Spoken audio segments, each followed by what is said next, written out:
એક સમય એવો હતો હિન્દુસ્તાનમાં કે રાજાની પટરાણી બોબડી હોય, લૂલી હોય, લંગડી હોય, પણ એના કુખેથી જે દીકરો પેદા થતો હતો એ રાજા બનતો હતો.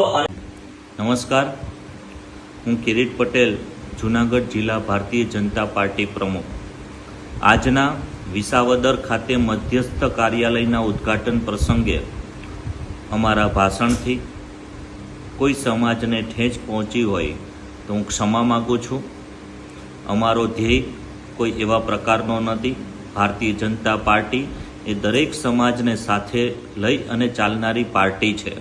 આવનારા દિવસોમાં માનનીય વડાપ્રધાન શ્રી નરેન્દ્ર મોદી સાહેબના નેતૃત્વમાં દેશ સુરક્ષિત બને એ દિશામાં આપણે સૌ કામ કરી રહ્યા છીએ. ત્યારે મારા ભાષણથી અથવા મારા પ્રવચનથી અથવા મારી કોઈ વાતથી કોઈ સમાજ, કોઈ વ્યક્તિને ઠેચ પહોંચી હોય તો મેં બે હાથ જોડી અને હું ક્ષમા માગું છું. જય જય ગરવી ગુજરાત.